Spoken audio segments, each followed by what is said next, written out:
What's going on YouTube? In the video you're about to watch, this is a Facebook Live that I did last Friday. It covers the most common DMs that I get about how to polybag clothes for FBA, what I'm doing with tactical arbitrage, hiring, and how to know if somebody's legit. Around the 12-minute mark though, it starts getting into the Q&A in that. This might be something that you want to listen to in the background because there is, it's a Q&A, so it's up and down, but there's definitely a lot of stuff going in here, and it gets you really caught up onto what I've had going on lately. Give me a thumbs up if you like it.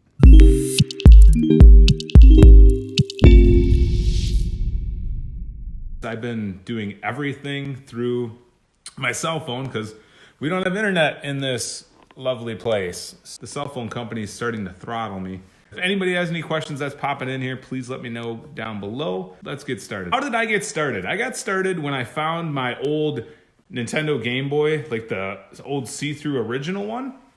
And I wanted to start playing a video game on it. So I went to Amazon because a friend of mine said whenever she orders from Amazon, she always looks at that used and new category. From there, she would buy things. So I found my Game Boy, wanted this game, bought it. The envelope came in the mail and I thought, all right, cool, game works. But I could do this. And so I looked at how to sell on Amazon and I looked at other things. And eventually I started selling on Amazon by going to pawn stores. So that was how I got started in Amazon. And as far as Fulfilled by Merchant, because I'm getting a lot of questions about Fulfilled by Merchant stuff. So there's the FBA side. So you send many products to Amazon's warehouse. And then when the customer's order comes in, they'll package it, they'll send it to Amazon, or to the customer, excuse me. And there's also the FBM side of things, where a customer orders from you and you send the item directly to the customer. And I'm getting a lot of questions about that, but I just do really, really basic things. And what I use is just a bubble mailer. So a bubble mailer is just like a poly bag, except it's got little bubbles in it, like bubble wrap, I guess. And if it fits in there, then I will fulfill it by merchant. Now that's mostly like a Q4, October, November, December deal because that's when most of the opportunities are there. Welcome. It's not showing me who's coming in, but if you guys have any questions, let me know. And so if it fits in there, I was selling them. I know other people that do fulfill by merchant will just choose items that are hazmat, or maybe something that's out of stock that they want to sell really fast. And so anymore, now that Q4 is done, it's mainly things that I know are going to take like 3 to 4 days to get to the Amazon warehouse. I will list them FBM before I send them out as an FBA shipment. So it's kind of like a way to maybe turn your capital a little bit faster, but it involves a little bit more work. But like I say, if it fits in a bubble mailer, or in my case, I'm also using poly bags now for clothing, it really makes sense because it's super easy to do. For example, this weekend I went to Nike, and when I came back, welcome everyone. I can't see who's coming in here, but if you guys have any questions, let me know. Over the weekend, I went over to Nike, and so a lot of the hoodies, a lot of the socks, and the gloves, I listed them all as fulfilled by merchant. And I sold seven of them. I sold 3 hoodies, 3 socks, and a pair of gloves, I believe. So it's nice because you get that faster turn. But as I was saying, it's more of an opportunity during Q4. Another question I got asked is how do I use gift cards or that? I don't use gift cards a whole lot unless it's to like pay for a helper or somebody that's doing some prep for me. Then I'll use gift cards. Otherwise, I don't use them for actual purchases. It just makes more of a mess for me in my accounting system. So I don't do a whole lot with gift cards. Another question is Inventory Lab. So this is probably a little bit more US, but there's this program called Inventory Lab, and I like it because it shows you what the item was that you sold. You can track your cost of goods, you track all your fees, Amazon fees, storage fees, all that stuff in there. A really useful program to track all that. But when it comes to cash flow, when it comes to budgeting in that, it's not that great, really. So what we're doing is we're migrating everything over to QuickBooks and using some new tools there. Another question was about Amazon loans. So with the new house stuff, like I was just kind of showing you guys around, with the new house stuff, it's still kind of a work in progress. We got a couple things to do. But with this, they The cool thing is when they pulled the credit, none of the Amazon loan stuff shows in your credit because it's only reflected on the business side of things. As far as getting a loan, Amazon reaches out to you and then they'll give you a loan. I think it's got to do a lot with your metrics, with the velocity, with the things that you're selling. But I've gotten loans for as small as like $4,000, and I got the largest one during the beginning of December, I believe it was. It was $104,000. So it's, they offer you a wide variety of loans. I didn't take the 104K, but I think I took 56K or something like that. But it's just an easy way to get capital, not necessarily the best. And just to segue into that, what I've been doing now is building up the business checking account relationship with the bank. And what I mean by that is not only have I created the business checking account, which many of you have too probably, you just need your loan documents, you need your LLC documents, you need your federal tax ID in that. But the idea behind that is you get a better rate. So how it worked out for me is I started a business checking account, then I went full-time into doing Amazon in June. And from there, I needed a car because we have the family car, but I needed one exclusively for business, so I got a loan through them. And what that does is, I'm not recommending, this is not financial advice, but what it does is it helps establish that rapport, helps you establish that relationship with the bank. And so what I could do then, when the home loan all went through and everything looked fairly good, is they reached out to me actually and asked me if I'd be interested in like a commercial loan or what's called a line of credit, LOC. And that was set up was super easy because they already had my taxes for the last 2 years. They already knew kind of what was going because of the past year and a half, 2.5 years, and seeing what dollars were coming in, what dollars were going out.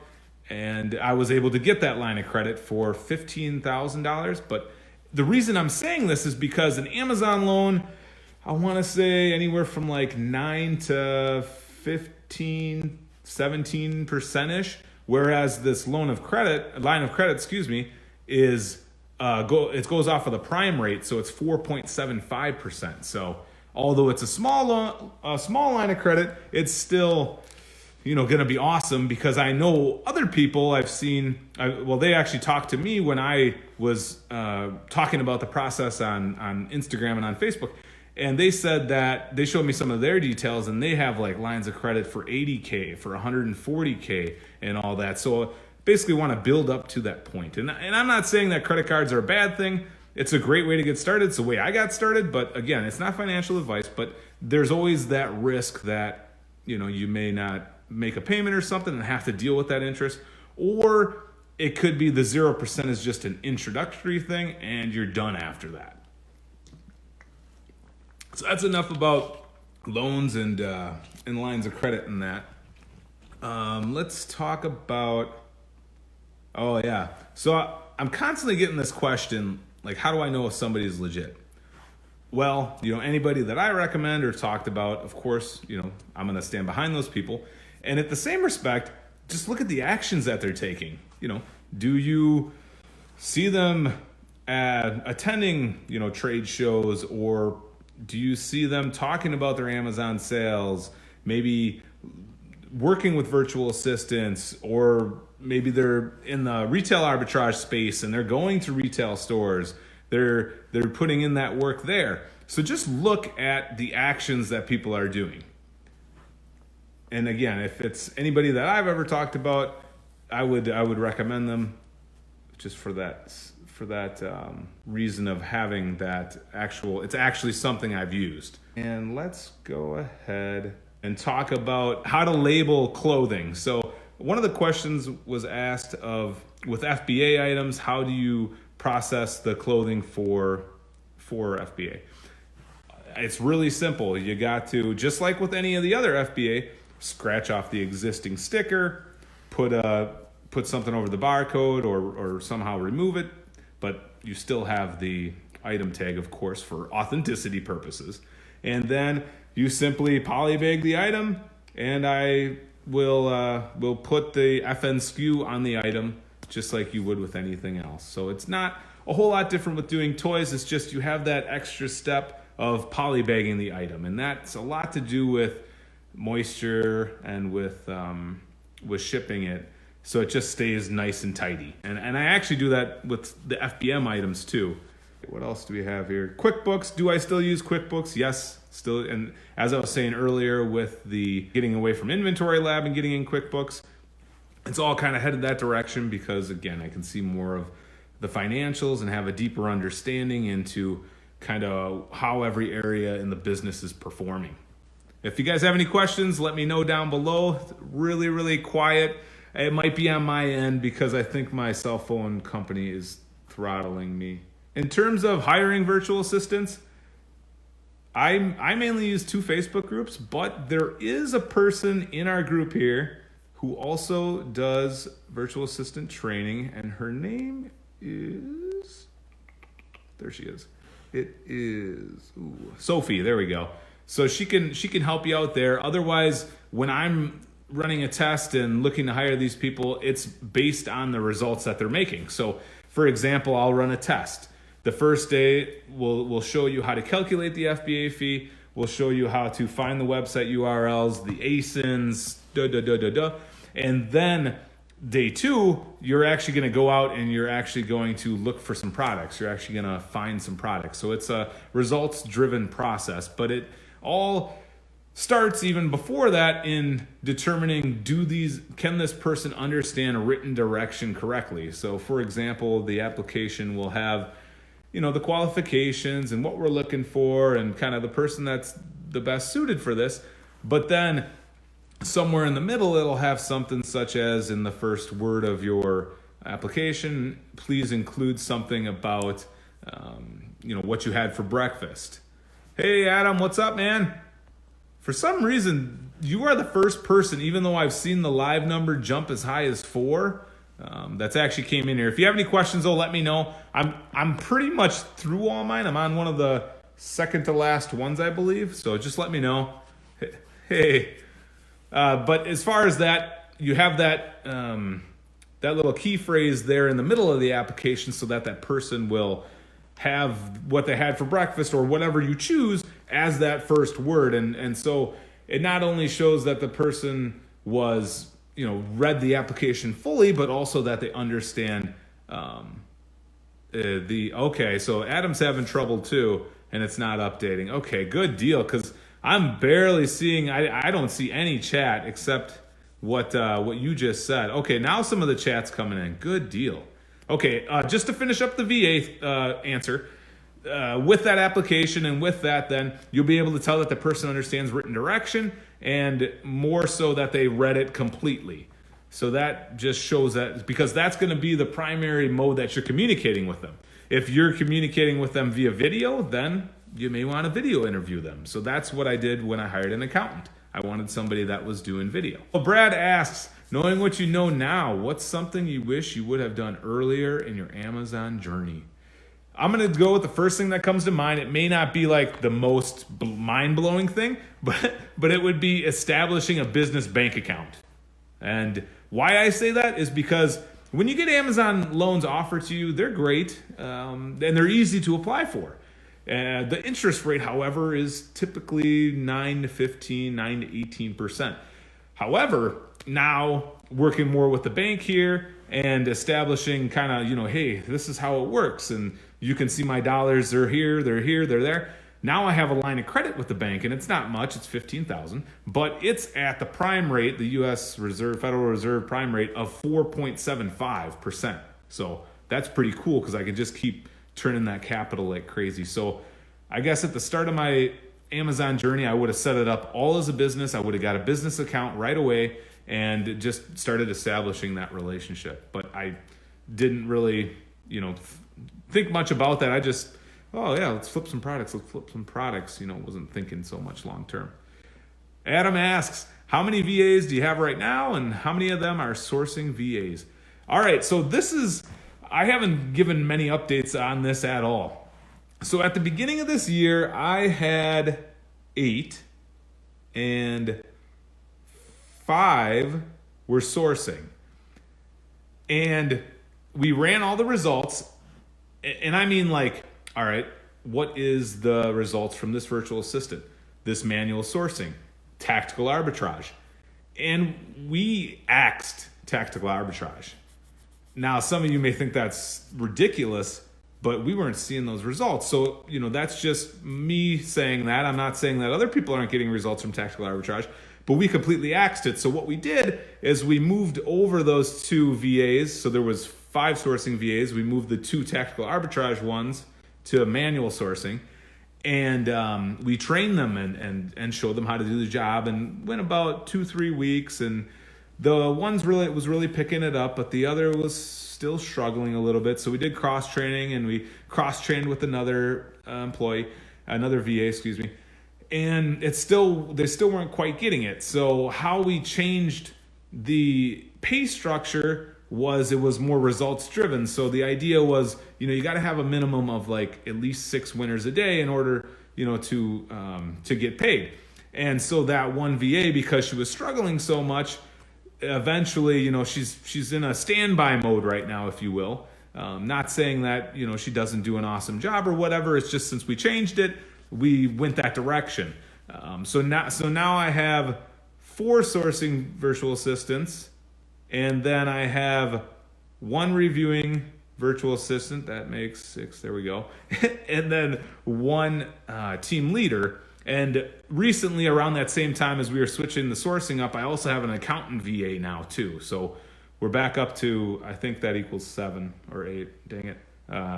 4, 5, 6, 7, 8. So we're back up to 8.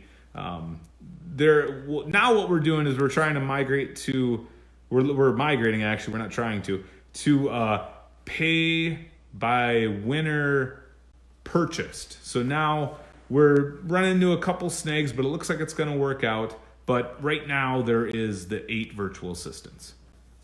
So Adam asks, so how were your results from tactical arbitrage? How many deals were you getting per VA?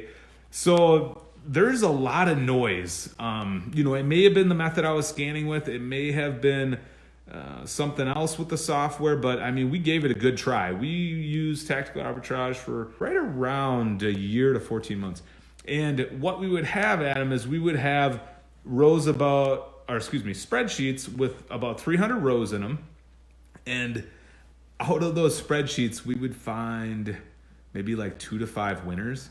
And it's, the sales rank was high, or the link was incorrect, or the products didn't match, or something was different on the model number, the brush, the color, the packaging.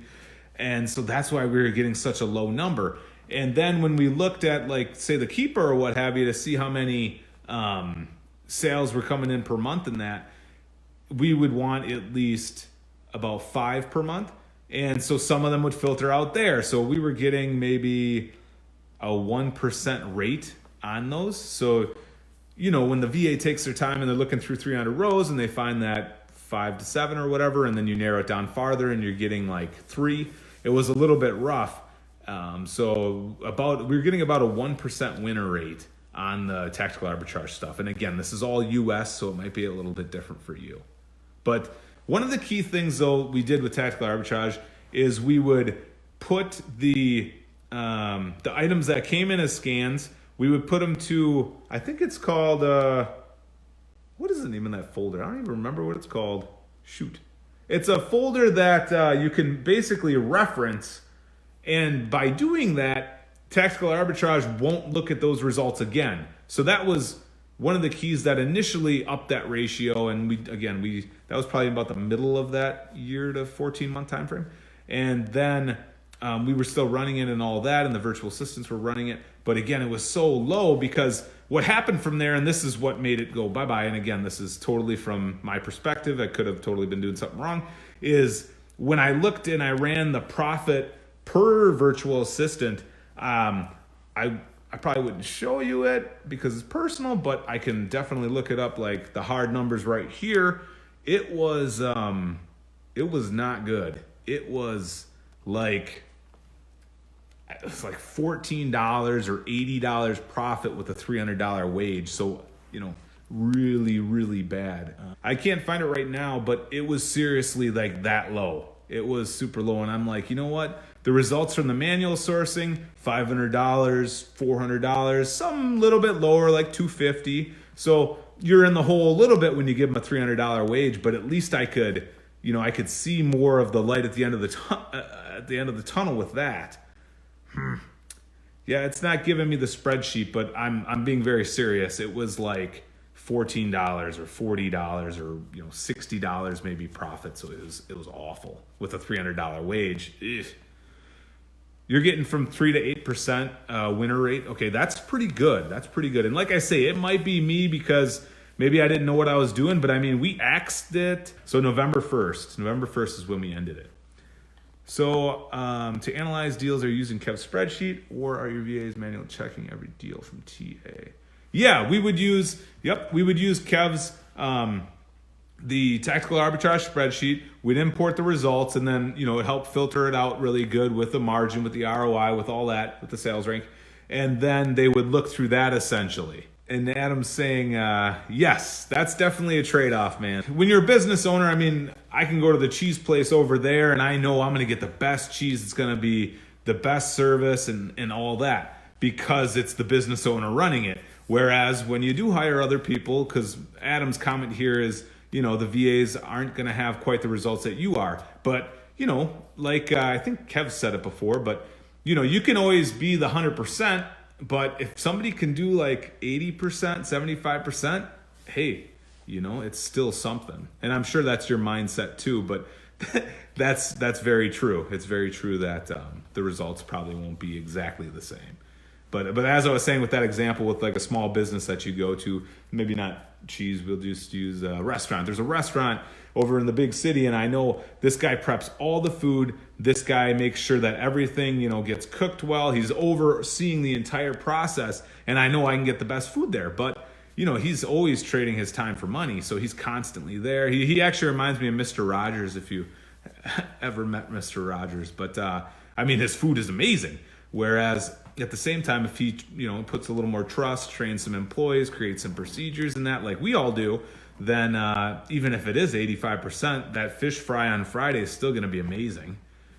All right, so now Adam is talking about, but what I found with TA is quite inconsistent with the results, and he's no longer relying on the BSR only. So, yeah, absolutely, yep. And so he's talking about how BSR is not necessarily a means to an end. I agree. We'll actually count the individual spikes on the Keepa now and not even worry about that. And you get the seasonal changes too. So it's it can be definitely inaccurate. And then, we could go through the whole discussion of variations. You know how that goes. Like, hey, I got this shirt and it's great. It's 10,000 rank. And then you see the blue one, the red one, the yellow one, the white one. So my advice to you there is to go with neutral colors. So black, white, that kind of stuff when you're in a variation scheme. And I know that isn't your question. I'm just elaborating a little bit more on that. And and you're talking about, yep, so she's working hard to get better results. Yeah. I mean, Sophie, I don't know if you watched that interview that her and Kev did, but she was saying she'll set up weekly calls with the virtual assistants and,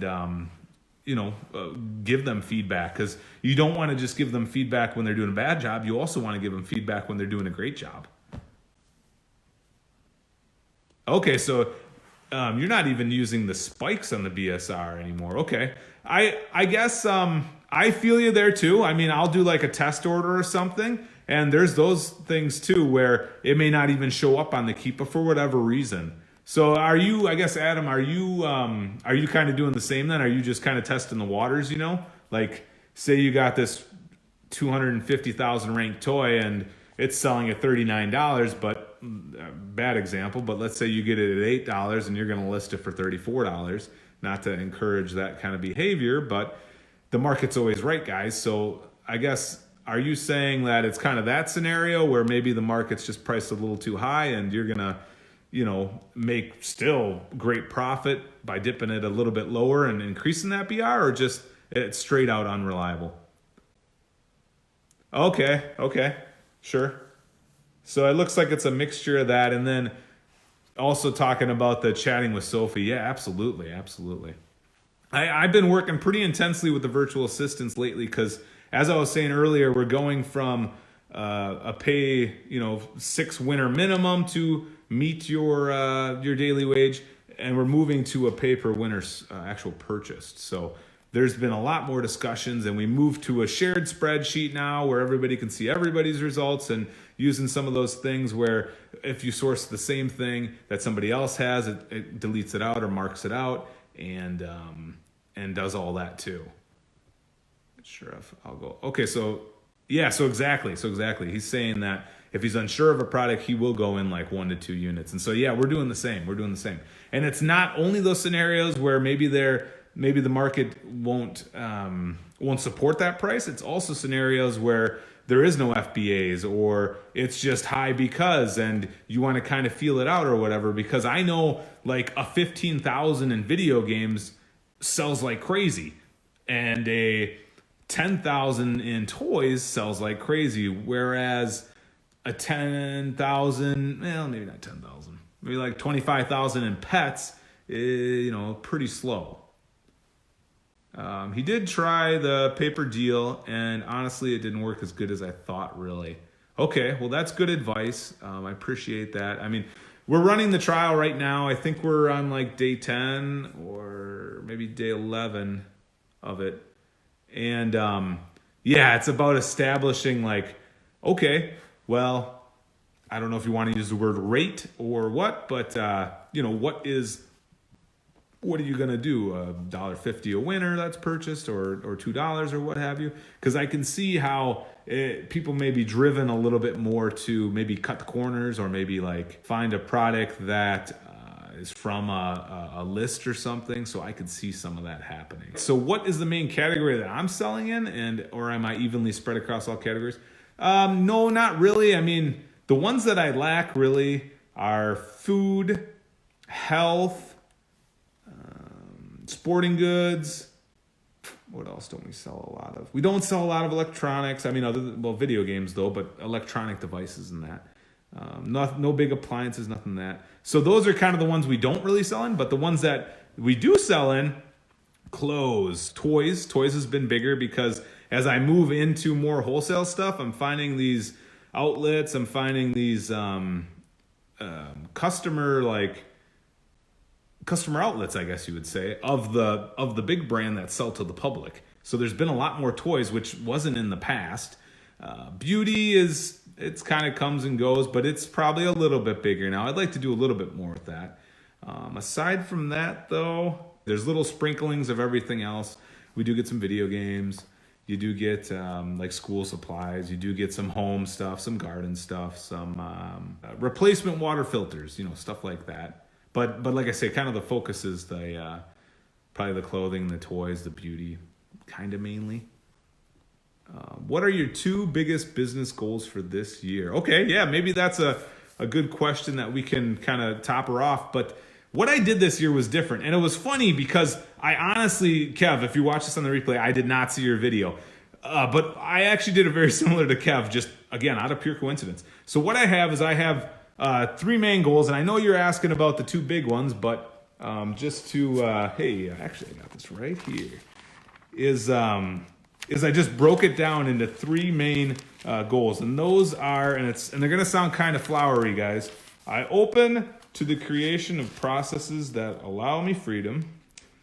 So in other words, that could be hiring more VAs, that could be outsourcing something, that could be using prep service, that could be teaching somebody else how to go to the stores.